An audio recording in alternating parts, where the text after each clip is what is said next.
জীবন সঙ্গীর সাথে সংসার করার আগে একজন পুরুষের গড়ে 8 জন ভিন্ন ভিন্ন যৌন সঙ্গী থাকে। একজনের সাথে সংসার করার আগে কারো থাকে 3, কারো 4, কারো 5, কারো 10, কারো 20 জন।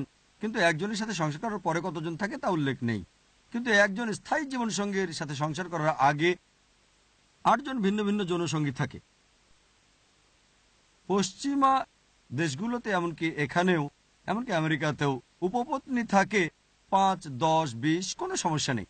কিন্তু একের অধিক বৈধ স্ত্রী থাকা চলবে না তাদের। যখন কোনো নারী কারো উপপত্নী হয় তার অধিকার থাকে না, অসম্মানিত হয়, সুবিধাবঞ্চিত থাকে। কিন্তু ইসলামে নারী যখন দ্বিতীয় স্ত্রী হয় তার সমান অধিকার থাকে, সে সম্মান পায়, সুযোগ সুবিধা পায়। আর এটাই হচ্ছে প্রকৃত বাস্তবতা।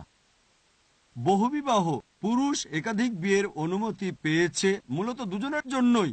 এটা নারীর সতীত্ব রক্ষার জন্য করা হয়েছে।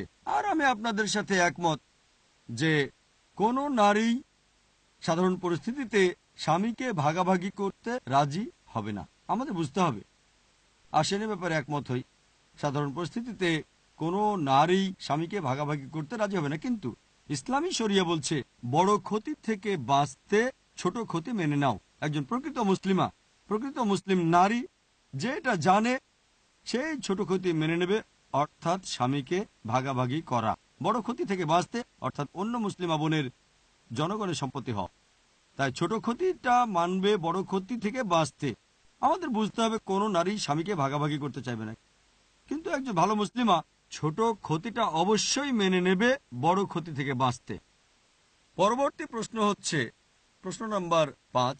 ইসলাম যদি একজন পুরুষকে একের অধিক স্ত্রী রাখার অনুমতি দেয়, কেন নারীকে একের অধিক স্বামী রাখার অনুমতি দেয় না? কিন্তু প্রাকৃতিকভাবে পরিসংখ্যান বলছে এটার অনুমতি দেওয়া হলে অনুপাতটাকে উল্টে দিতে হবে। কিন্তু প্রধান উত্তর হচ্ছে যে একজন পুরুষের যদি একাধিক স্ত্রী থাকে এবং সন্তান জন্ম হয়, সহজে শনাক্ত করতে পারবেন কে বাবা আর কে মা। কিন্তু একজন নারীর যদি একাধিক স্বামী থাকে, ধরেন 2 জন স্বামী, একজন সন্তান জন্ম হলো, মাকে শনাক্ত করতে পারবেন কিন্তু বাবাকে শনাক্ত করতে পারবেন না। স্কুলে ভর্তি করতে যান যদি, সেখানে বাবার নাম লিখতে বললে হয়তো তখন দুজনের নামে লিখতে হবে।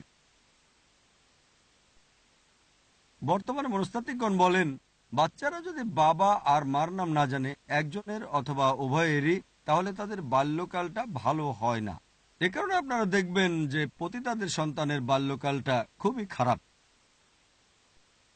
মেডিকেল ডাক্তার হিসেবে আমি জানি যে প্রযুক্তির উন্নতি হয়েছে, ডিএনএ পরীক্ষা আছে, যার মাধ্যমে খুব সম্ভাবনা আছে, আমি যতদূর জানি, বাবা মাকে শনাক্ত করা যায়। কিন্তু এটা সম্প্রতি আবিষ্কৃত হয়েছে। যদি বলেন যে এটা 100% সঠিক, কিন্তু ইসলামের অনুমতি নেই, এটাই একমাত্র কারণ নয়, আরো বহু কারণ আছে। যেমন ধরেন, নারীর তুলনায় পুরুষের বহুগামিতার প্রকৃতি জোরালো। শারীরিক যোগ্যতায় একজন পুরুষ একাধিক স্ত্রীর দায়িত্ব নিতে পারে। একজন স্ত্রী কিন্তু একাধিক স্বামীর দায়িত্ব পালন করতে পারে না, কারণ মাসিক ঋতুর সময় তার মানসিক পরিবর্তন দেখা যায়। এ কারণে হাদিস বলছে রজস্রাবের কালে স্ত্রীর প্রতি সদয় হতে হবে। অনেক কিছুই করা যাবে না, আপনি তালাক দিতে পারবেন না। ভেবে দেখেন, এই পরিস্থিতিতে যদি সে একাধিক স্বামীর স্ত্রী হয়, তাহলে সবার দায়িত্ব সে পালন করতে পারবে না। উপরন্তু বিজ্ঞান আমাদের বলছে যে যদি একজন নারীর একাধিক যৌন সঙ্গীত থাকে এবং সবার সাথেই মেলামেশা করে থাকে, তখন যৌন সংক্রামক ব্যাধিতে আক্রান্ত হওয়ার সম্ভাবনাটা প্রবল থাকে। ফলে স্বামীরাও সংক্রমিত হবে। এটা পুরুষের ক্ষেত্রে ঘটে না। একজন পুরুষের যদি একাধিক যৌন সঙ্গী থাকে এবং সবার সাথে মেলামেশা করে থাকে, তখন এরকম হয় না। এটাই চিকিৎসা বিজ্ঞান। আল্লাহ তার অসীম জ্ঞানে জানেন। এ কারণে আমি উল্লেখ করেছি সূরা নিসা অধ্যায় 4 আয়াত নম্বর 24, বিবাহ বন্ধনে আবদ্ধ নারীকে বিয়ে করো না।